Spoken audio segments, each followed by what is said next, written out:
নমস্কার বন্ধুরা, সুচিত্রাস ব্লগ থেকে তোমাদেরকে জানাই অনেক অনেক ভালোবাসা। দেখো, এই ফুল দুটো আমি কালকে যখন ভিডিও করেছি রাত 11:30 বাজে, তো বিকালে আমি দেখলাম যে ফুল দুটো ফুটবে, তো রাত্রিতে ভিডিও করে নিয়েছি। দেখো আকাশের চাঁদটা কি সুন্দর লাগছে।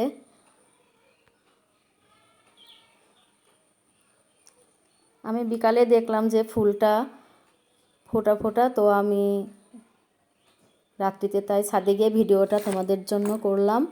তো চলে এলাম সকালবেলা রান্নাঘরে। আমি দেখো কি আজকে রান্না করছি। আমি ছোটো মাছের চচ্চড়ি করছি, বেগুন পেঁয়াজ আর ধনিয়া পাতা দিয়ে এটা মাখিয়ে করছি। কাঁচামরিচটা একটু ভালো করে চটকে নিচ্ছি, দিয়ে এটা ভালো করে মেখে নেব।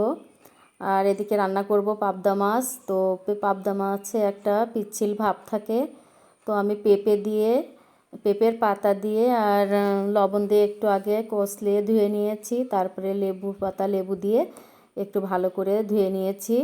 এখন হলুদ লবণটা দিয়ে মেখে নেব। তো মাছের চচ্চড়িটা আমার হয়ে এসেছে। আর রান্না করব একটু মুরগির মাংস। মাছটা আমি ভেজে তুলে নিলাম। পাবদা মাছটা আমি পেঁয়াজ আর টমেটো দিয়ে রান্না করব, ধনিয়া পাতা দিয়ে। এদিকে মুরগির মাংসটা আমার হয়ে গিয়েছে। আমি বাটা গরম মশলাটা দিয়ে এখন নামিয়ে নেব।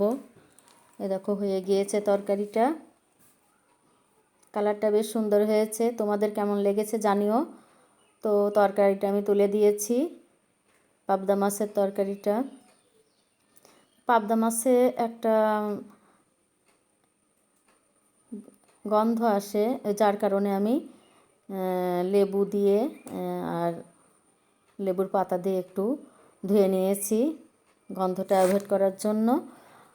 আর রান্নাতে আমি টমেটো ব্যবহার করছি, হলুদ লবণ দিয়ে দিলাম।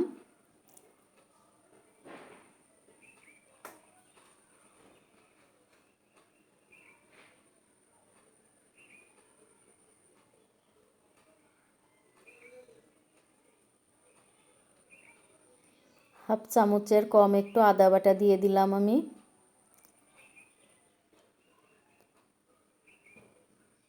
শুধু পেঁয়াজের তরকারিতে একটু আদা বাটাটা বেশ ভালো লাগে খেতে। তো ঝোলটা দিয়ে দিলাম।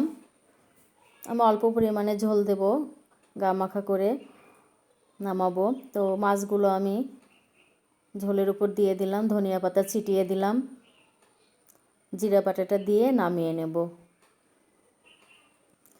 আর দিয়ে দেব এখন আমি 4-5টা লেবুর পাতা ফ্লেভারের জন্য। তো জিরে বাটাটা দিয়ে দিচ্ছি।